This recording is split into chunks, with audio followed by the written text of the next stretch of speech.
evening. Thank you so much for spending your evening with us. My name's Zeina El-Sherif, and I'm a field education trainer with Wella Professionals. And this evening, I'll be joined with Chelsea Mann, and today we are going to be talking about stylists and their worth and how we can determine that. So before I let Chelsea in, if you guys have any questions throughout our live, feel free to throw them into the question cards or add them into the chat box. We really want this to be a really casual evening. It's going to be more of a conversation between Chelsea and I, so we'd really love it if you guys have an opinion or a comment on what we're talking about. If you guys can just throw it into the chat box and let us know what you're thinking. So I'm going to let Chelsea in. Give it a minute here. Hey, happy Sunday. Hello. Sunday fun day. Yeah, Sunday fun day, right? How's it going? Great. How are you doing? Good, good. Hey, Diane, I see you. We're very excited to be here with you guys tonight. We know it's a bit odd or a bit different that we're here on a Sunday, but we thought we'd have something a little bit more casual and just kind of have a chat with you guys today. We've been having some conversations in our salon classes and things about the subject matter we're going to talk about tonight. So we thought we would bring it to you guys live tonight. So thank you guys so much for joining us and for Wella Canada West for hosting us tonight. How's your weekend, Benzie? My weekend was, I just worked all weekend. So fun stuff. How about you? Same thing. Honestly, my daughter went for her first ever sleepover yesterday. So she's pretty tired today. She's in bed now, so it's fine. But I actually spent all day doing hair. I did highlights. I did some mannequin prep for my live on Tuesday, and it just never stops, right? We're lucky to be busy. Busy's good problems, right? I am super excited for your live on Tuesday, by the way. Yeah, me too. I was a little stressed this morning. Thank you. I was a little stressed this morning. I was like, how is it going to come together? It's corrective color is not an easy thing to do on a live, but I have some fun things planned. So I'm excited. It's going to be awesome. I can't wait. What time is your live again? Just for me and everyone. Yeah, right. It's at 1:00 Mountain Time. So that's 3:00 Eastern Time and noon Pacific Time. Perfect. Yeah. I'll be live on Chelsea Dalwella. Awesome. Yeah. So yeah, as Zeina said, we're gonna talk about today about something I think that's really polarizing, I think a little bit in the industry, but something that I think is really important that we have a conversation about, or that we start to normalize conversations about is as a hairstylist, what's your worth and how do you charge your worth? How do you determine your worth and how do you advocate for yourself? My husband and I had a conversation last night at dinner about advocacy and how you can't be somebody who stands for something if you can't advocate for yourself or for others. So I think that's going to be a big part of our conversation today too. So I think we wanted to start with how do you determine a hairstylist's worth? And I think, Zeina, I don't know about you, but for me, it really depends on the environment. I think, if you, as a hairstylist, I work for myself, but if you work for somebody else, you don't really determine your own worth, right? Yeah, I guess everything's already, I've only ever worked in salons. I've never worked for myself. So I've never had to determine pricing. Everything's always been set for me. So do you feel like it's kind of almost harder yourself, or what do you think? I think that's a good point actually, because I think it depends on the person and how assertive somebody can be, things like that. But when you go out on your own and you don't have somebody that's deciding your pricing for you, or is sort of leaning on you in terms of giving you a reference for how you're charging for your services, it's kind of up to you. And there's a certain sort of, I remember when I opened my studio, there was a certain sort of dance I went back and forth with that, can I get away with charging this? Is this gonna, what is this gonna look like? I think for me it was a little unique too, because when I opened my space, I had just moved to from Ontario to Alberta. So it's very different out here. And, I think that's one of the biggest, going out on your own, one of the biggest determining factors is demographics. Yeah, for sure. I've noticed that too, that it's really different, in the two provinces. That must have been hard because it's you had nothing to kind of go off of. So did you kind of just research salons in the area? How did you determine that? Yeah, that's kind of what I did. I got to know some of our owners here, like working with Wella, and had some very generous salon owners that were willing to sort of work with me, and sort of give me some of their advice, which was so lovely. But I found that I did some market research. I called around to some salons and sort of pretended to be somebody else. Figured out what other people were charging, but it came very quickly to me that, I live in St. Albert, so what the prices that we charge here are a little bit different than certain areas of Edmonton, but downtown's different than other places as well. So yeah, if it's a place that you have lived in a long time, I think it's a little bit easier because you just sort of go off of what you're used to. But when you move to, and like, you moved to Calgary, right? Like, what's Yeah. the pricing difference demographically from Toronto to Calgary? I don't know if it's maybe the area that I'm in, because I think because Calgary's so spread out, and I think all the areas maybe are slightly different, but I found pricing in Toronto like so much more than pricing in Alberta. I don't know Yeah. if you found that, Chelsea, but I don't know if it's just the fact that it's Toronto, like I really just don't know, but I feel like it is quite different with pricing, and I Yeah. actually had a really hard time with that when I first moved here.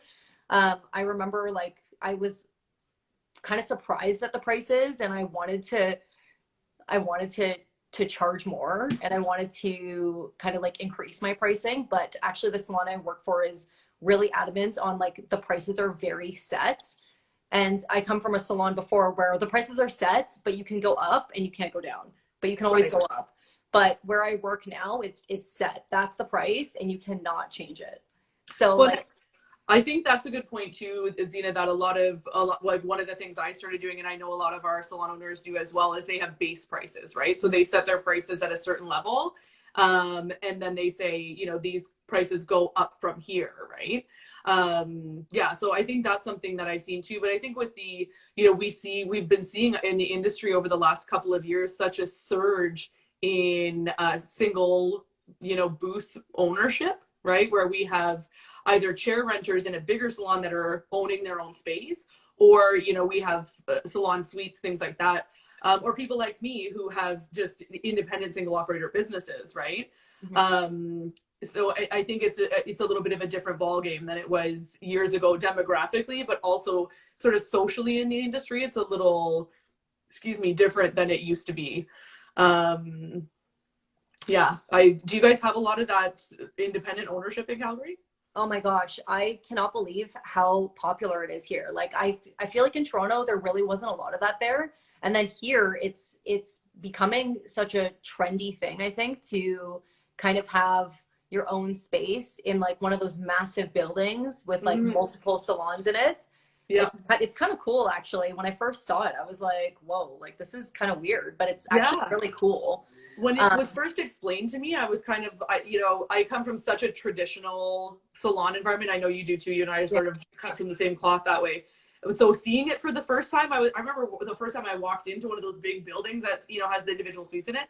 And I was sort of weirded out at first, but then seeing everybody's sort of concepts come to life in their own little spaces was really inspiring. Really cool. I Yeah. actually really liked it. So I feel like in a space like that, pricing must be super competitive. I didn't when I didn't even think of that when you and I had talked about what we were going to talk about tonight. It didn't even occur to me that when you're in that space, man, I'm so jealous. I couldn't find my Wella mug earlier when I made my coffee. uh, What are you after drinking? yeah, coffee. Me Um, too. yeah, like that didn't even occur to me till just now that the person working directly next to you has the same sort of layout of space that you do, but like how do you differentiate your prices? And in an environment like that, is a client really going to price compare from one booth to the next, or it does that foster an environment where somebody might just be more loyal to a hairstylist? That's actually a really good point. You Because know? I think, yeah, it might be. I feel like clients probably don't go like booth to booth very often. I feel like they know who they're seeing, they find that person. I feel like a lot of those people probably already have a clientele and then they've moved there, or they're really like doing so well on Instagram or like really well promoting themselves. I Yeah. guess, yeah, I don't, I feel like the times I've been there, I haven't seen people just walking around. Yeah, there's not a So lot of like foot traffic. There's a couple in Calgary that I've seen that have potential for foot traffic, but it's not like, I don't think somebody would think, I'm going to go get my hair done, I'm going to go to this place that has all of these. Do you know what I mean? So I think that, yeah, from a pricing perspective, complicates it, but I also think it gives those hairstylists the freedom to really be advocates, like, have you, for themselves and for what they're worth. Like, have you seen the video of that, the one where the girl in the booth renter goes to sort of, it looks like she's going to hit the hairstylist? Have you seen the video? Oh yeah. Oh my gosh. You That know, was crazy. well, and that's the thing. We don't know the backstory. You know, there's a million things that could have happened. But when she makes that motion towards that hairstylist, I thought, oh my goodness, like, what in a bigger salon environment, you really, you know, have other people around that can help you with that and whatever. And that assistant was sitting there, okay, fine, but you're really sort of on your own in that environment, right? So she kind of took my breath away. I remember watching it for the first time. So Yeah, that was crazy. We Really. see you crazy in the comments. It was a little crazy for sure. So yeah, I think when it comes to how does a hairstylist decide their worth, I think there's a lot of different factors. I think that you could talk about product usage. Like, you could determine your worth based on how much product, you know, you're using if you're a colorist. If you're, you know, primarily a cutter, you could be, you know, you could charge, I know hairstylists that are straight up charging by the hour now, you know. I think one of the biggest, we talked about demographics already as well, but I think one of the other big ways that hairstylists charge, and this is one of the things that I do personally with my clients, has to do with education, credentials, experience, and technique. Obviously more complicated techniques that took longer to learn and that are, you know, more of a specialized technique, probably cost more. But for me, I feel like I've sort of come to a point in my career where I've amassed enough experience and credentials that I can, you know, advocate for myself in so far as how I charge. Yeah, absolutely. I think those are all really good points, because we, as like with classes and experience and all that, like we as hairstylists put so much into that, and we spend so much out of our own pockets to take those classes.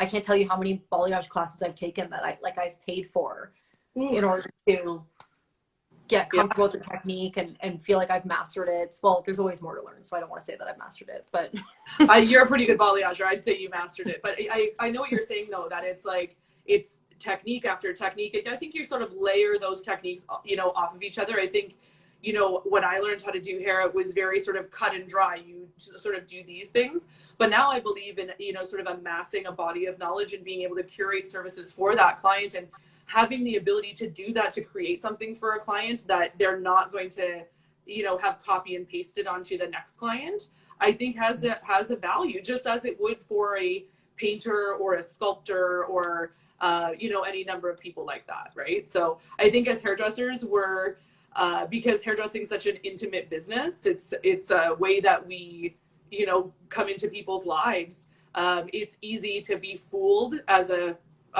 human being by the intimate nature of what we do. And I know that I'm sure that you felt this before as well, but to feel guilted by a client into not charging what you should be charging. Has that ever happened to you before? oh my gosh, yeah. I'm so glad that we're talking about this, because I think that a lot of people can relate to that. And I know I've personally struggled with that a lot, like through my whole career. And I feel like this is something that you just naturally talk about with like your hairdresser friends, or like in our classes or whatever. Like I have this conversation with my hairdresser friends all the time where we've like, someone's undercharged somebody and then they're upset, but they did it because they felt guilty. And it's a whole cycle of being upset. You know what I mean? And they can't really get out of it.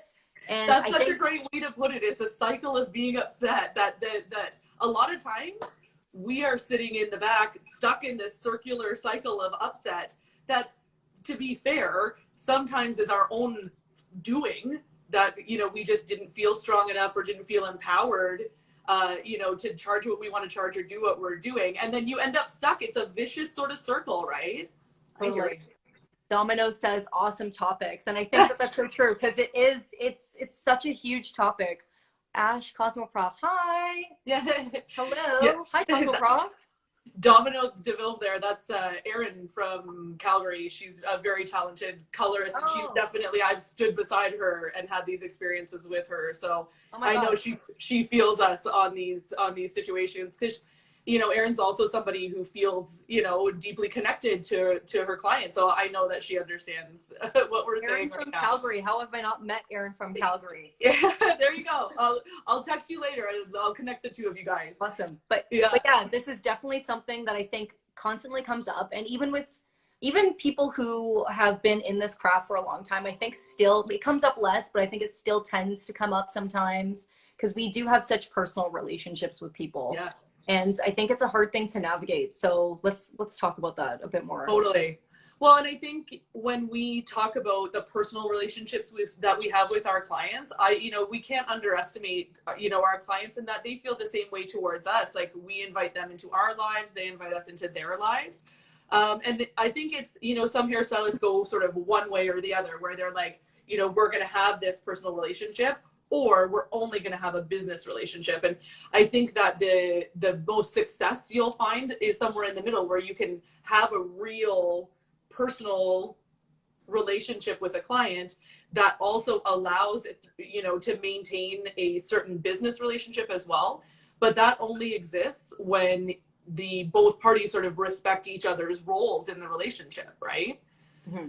Like, I think it's important for clients to understand. I know we had somebody the other day, it's a long story that I will not tell you right now, I'll tell you later.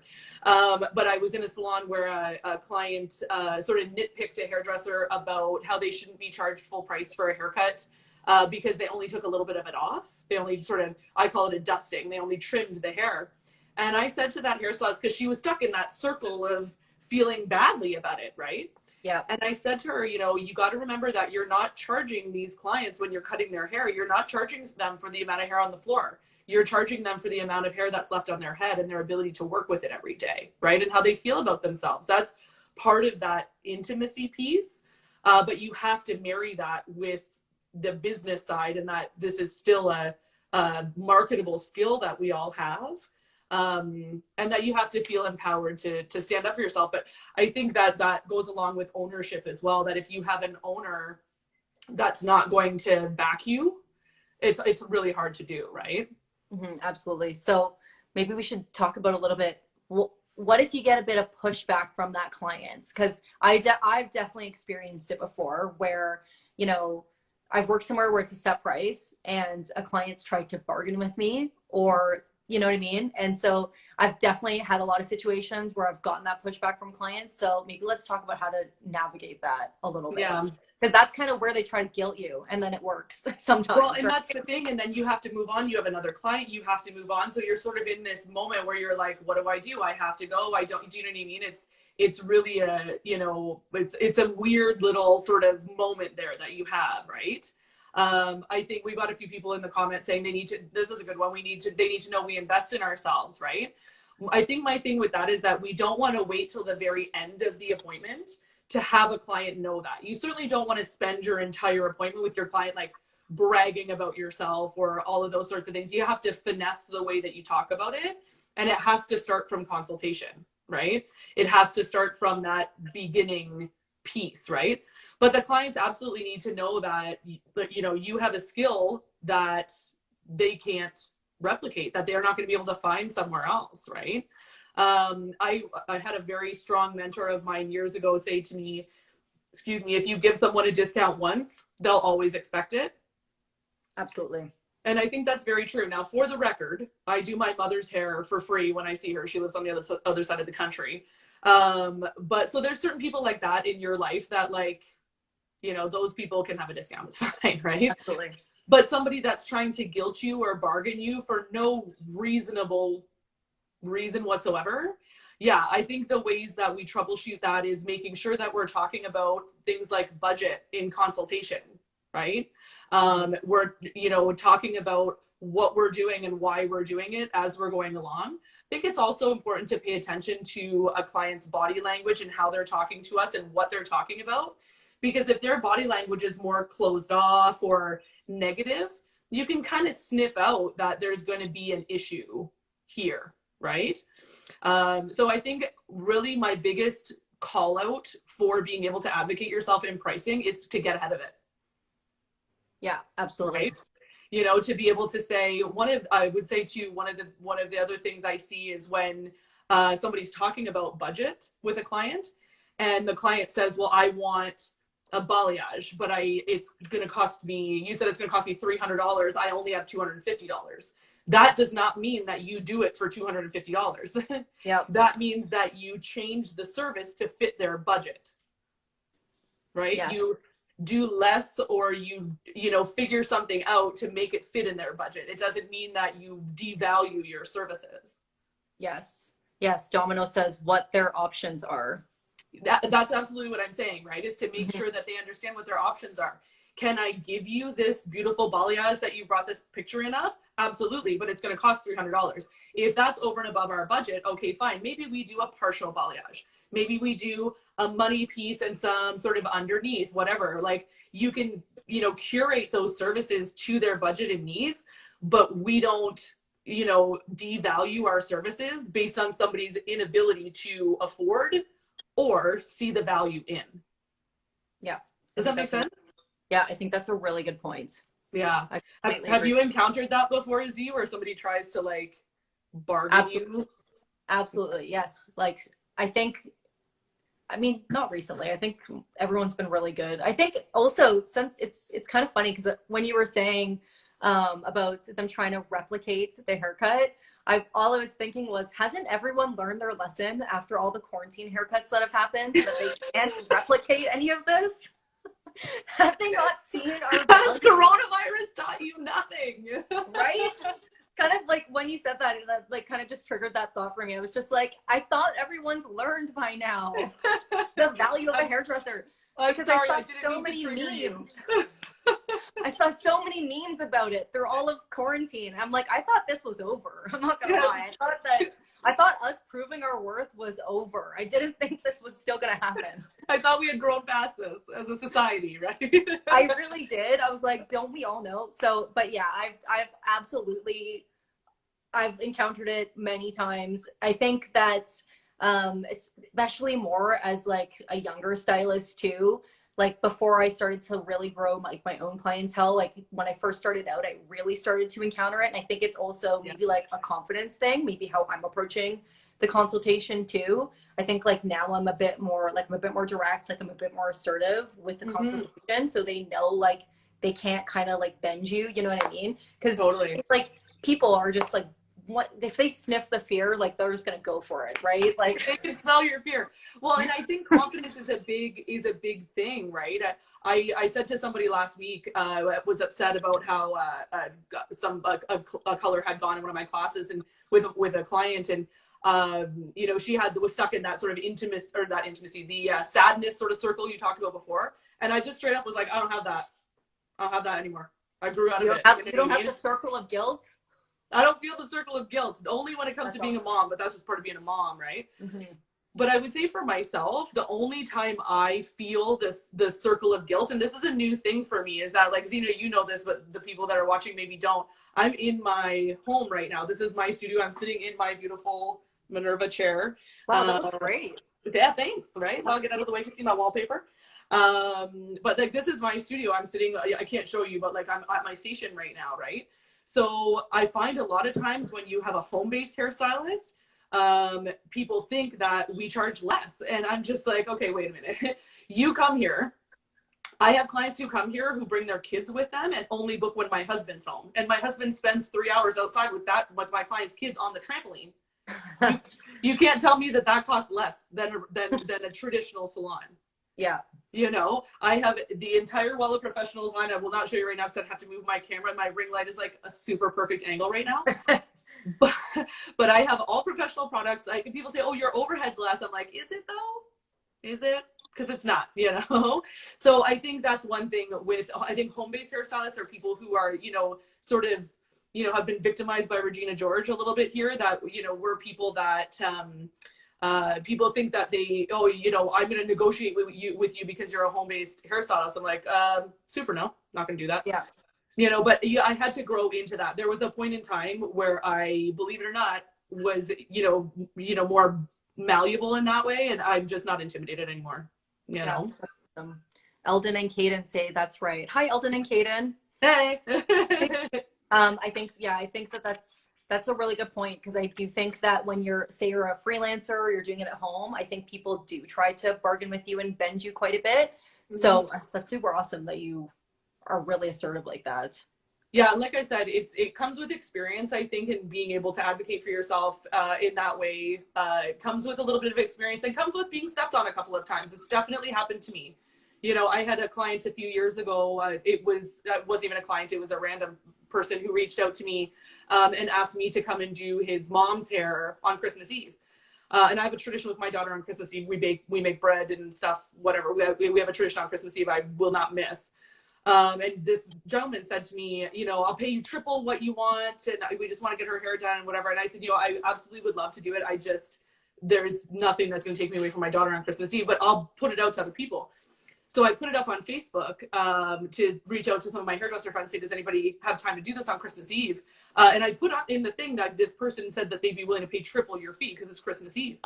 And a non-hairdresser person of mine commented on it and said, you know, you should do this for free, or somebody should do this for free. And I thought, you know, I understand why somebody would feel that way because it's obviously somebody who's desperate to have somebody's hair done. I think it was for a family picture or something. But why should we do it for free though? Mm-hmm. You know, and I certainly want to use my skills for the greater good.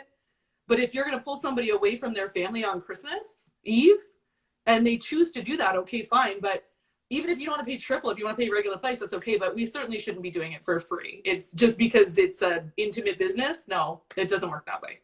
Yeah. Yeah. You know? Absolutely. So. Okay. We had wanted to talk a little bit, Zia, I know about, you know, what makes sense as far as upcharging. I think we had talked a little bit about upselling. Mm-hmm, mm-hmm. Yeah, I worked for somebody years ago who used to print us out stats. Like every month we would see our stats of how well we did, you know, sales and all that kind of stuff. And my biggest indicator of success at that time was cost per ticket, right? Like how much money I'm making per client. And the group of us that worked at the salon, we all sort of competed every time. Oh, who's got the highest one and whatever, right?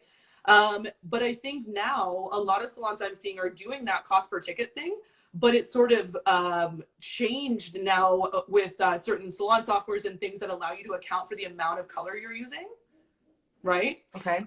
You know, so I think that that's another thing that we see a lot of too, that clients with longer hair or clients with thicker hair that we have to charge more because we're using more product are a little irked by this. Have you seen this happen? Yes, yeah, and no. I have and I haven't, because I feel like people with long, thick hair know they have long, thick hair. Mm-hmm. So I feel like they don't often with me argue it, but I have kind of like I've heard snippets of it. Totally. Stylists. Well, and I think when it comes to like, if you're somebody who works in a traditional salon environment where you have your owner and you're an employee of the business or you're a commission-based stylist or whatever the case may be, right? I think that it needs to be a conversation between the group of stylists or the individual stylist and the owner with how much color, like when we say, oh, a root retouch is X amount of dollars, how many ounces of color or how much color is included in that root retouch? Where does it become a full color, or what's the sort of tipping point there? And if somebody needs extra color, how much are we charging for that? Like what is compulsory versus what is an extra charge, right? Mm-hmm. Yeah, I know some salons do go by weights, which is a bit hard to manage, I think. Some are going by like length, like if your hair's to here, or if your hair's to here, if your hair's to here. Yeah. So that's another way of doing it. Is that a good time to bring up this photo that you totally? I was just gonna say, this is like a really great thing that I am like a super big fan of in the industry right now, that I've waited a long time and felt really strongly about for a long time, is gender neutral pricing. I think gender neutral pricing is such a great thing. I had short hair for a really, really long time, and having price menus say women's cut and men's cut, even though I was getting what would be a traditional men's cut, I was charged the pink tax, and it super sucks, right? Mm-hmm. Mm-hmm. So the graphic that Zeina's got up on the screen here, this is from one of our brand educators and our very good friend Lauren. This is the pricing some of the pricing model from her salon where she does gender neutral pricing. And essentially the model is that, they charge based on the length of the hair. not the gender or perceived gender of the client. That way, there's certain social things about it as far as pink tax is concerned, but you could also talk about things like, you know, having inclusivity for the trans community and for the LGBTQ community, but also simple things like, you know, if you know, a perceived man or male presenting person comes into the salon and has long hair, did they get charged less than I do simply because I perceive them to be male? Right. Right. Yeah, I think that's a great point.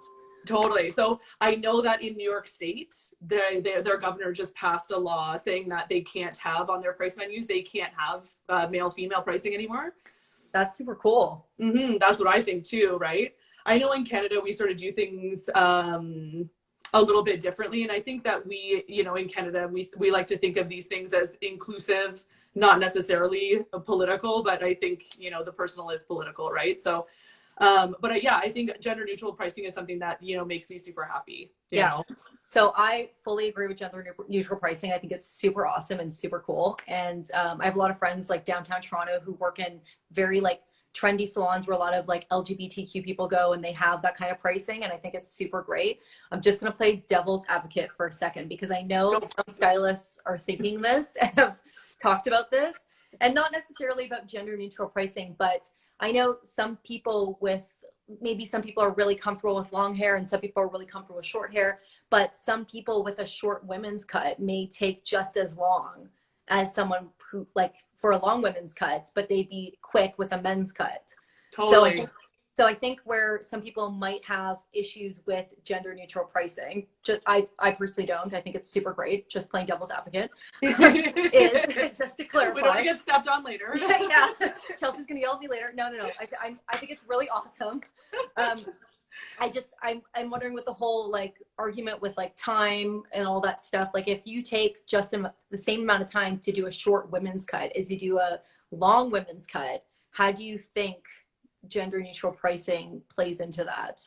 Like, yeah, what do you think about that? This is a great point, and I think not trying to put you on the spot or anything, Chelsea, because we didn't talk about this. I'm just really curious about what you think.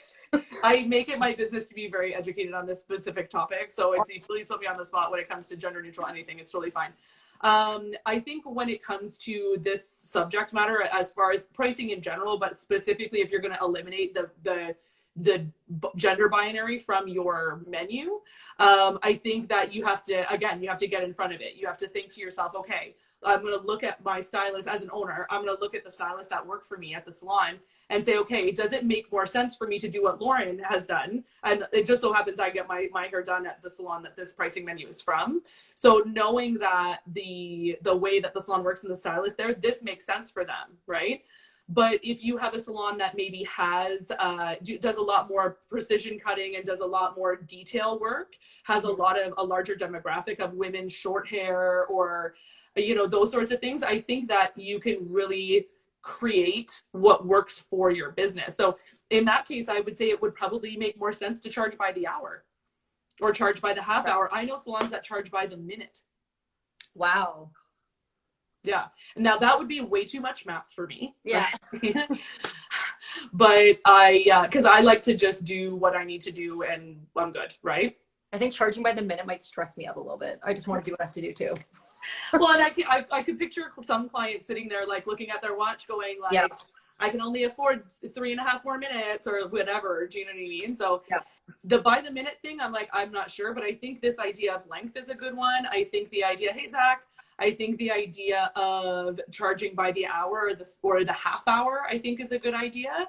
But I also think that just in general, whatever gender neutral pricing looks like for you, hopefully we can have everybody get on board with it and just call it pricing, not gender neutral pricing. What I do think is really cool about the gender neutral thing is I think like back in the day with cutting, I know I was trained to, on a women's cut, you would never want to use like clippers on a women's cut, or you'd never want to, you know what I mean? Because it feels masculine to them.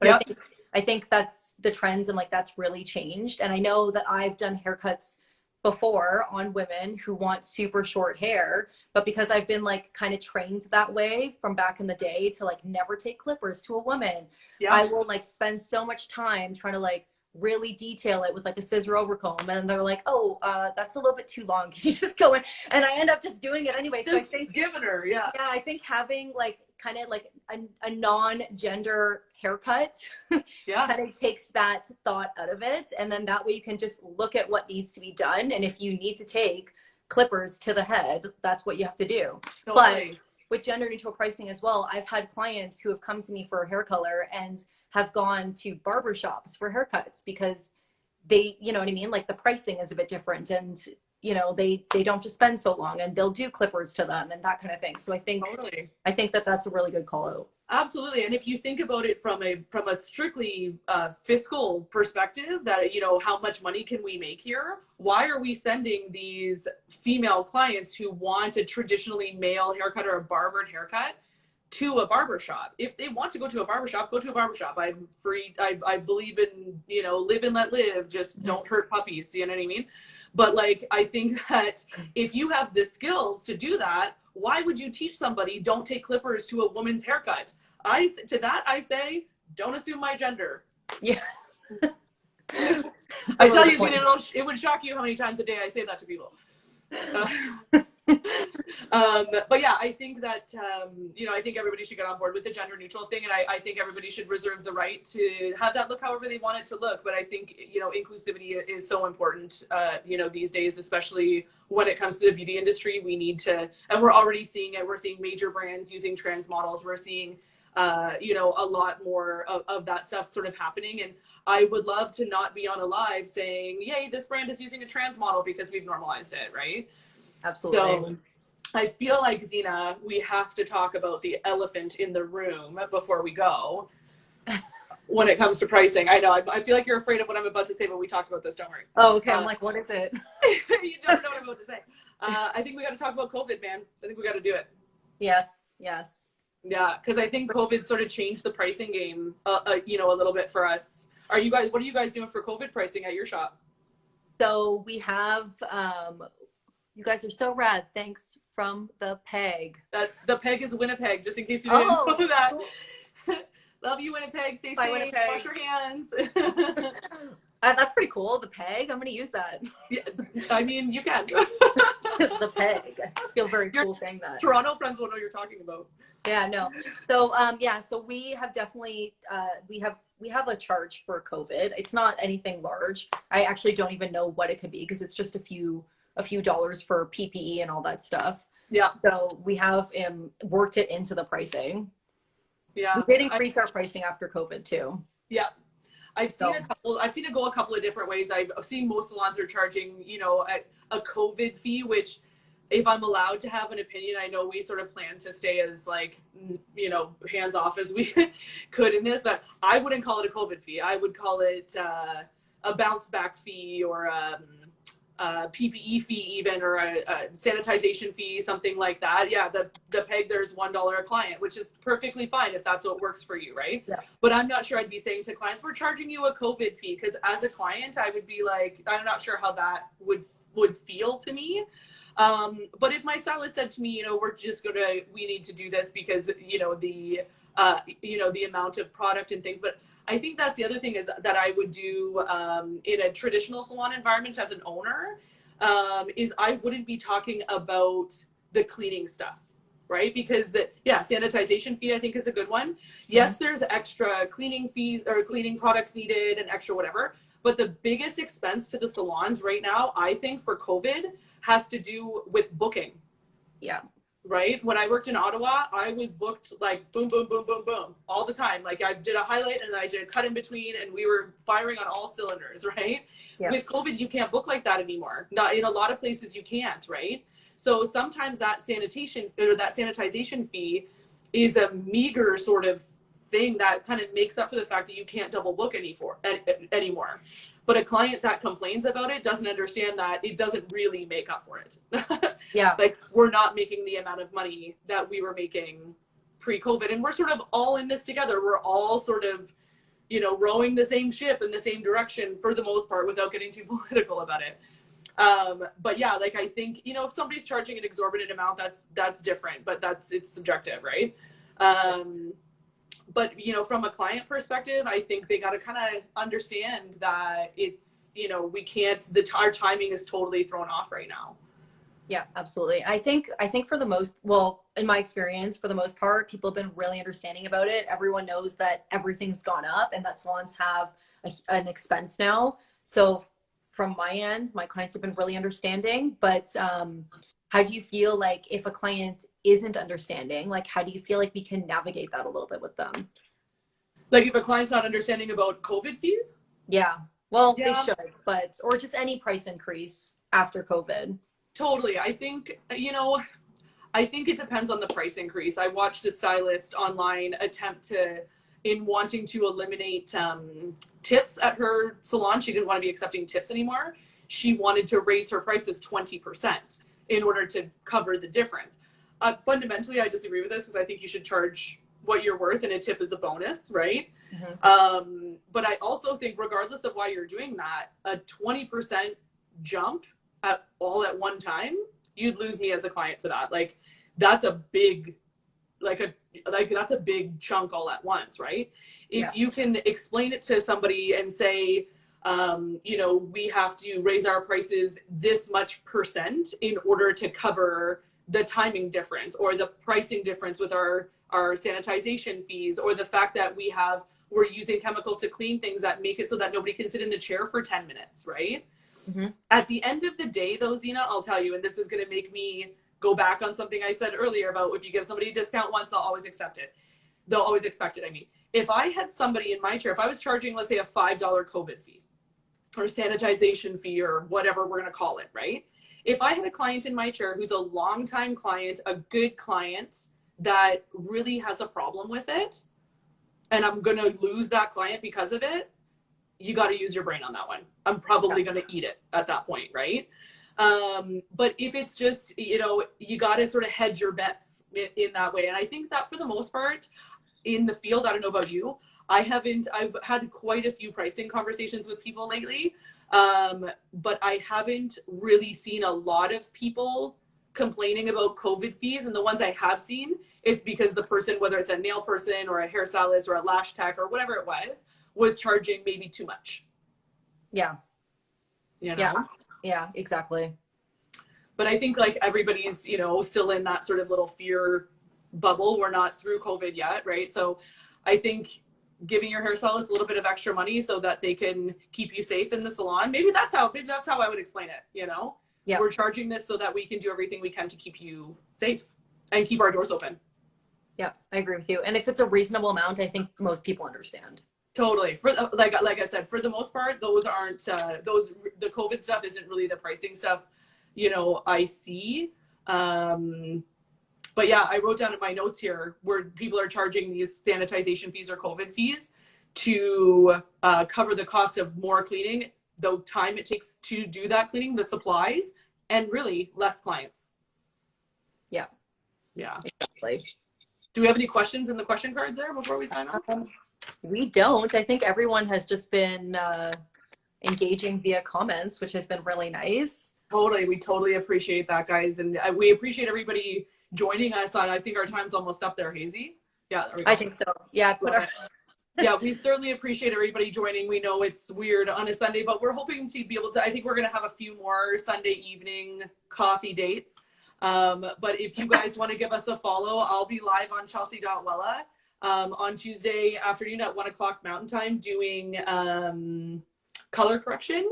And if you guys, and you'll see that on the screen there, we have Wella Canada West, which is where you're watching right now. Please give us a follow. And Z Hair Warrior is Zeina's Instagram. If you guys learned anything today or you feel like you can elaborate on the things that we talked about today, we would love to hear feedback from you guys. Please feel free to DM us. If the mood so strikes you, we would love to hear from you. We also want to tell you guys that if you, you know, that somebody gave you something in this industry and it was meant for you to be passing it on. You're not the owners of your knowledge. You're only the caretakers of it. So make sure you share your knowledge with your peers and with anybody that you can. It's part of what makes the world go round. Yes, absolutely. Thanks, Chelsea. Thank you everyone for watching and joining us this evening.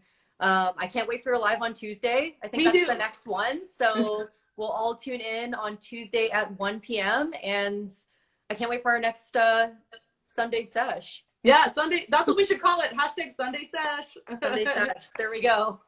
Since we couldn't do Caesar Sundays. Yeah. We tried, for the record, we tried to call it that. We got shut down, just saying. Yes, so that's why we're drinking coffee and tea. Zach's given us the on Caesar Sunday, so maybe we'll run it up the flagpole again to see what we can get out of it. We'll try. To our American friends, please go vote. It's important. Thanks, everyone. Have a great evening. Bye, y'all. Bye.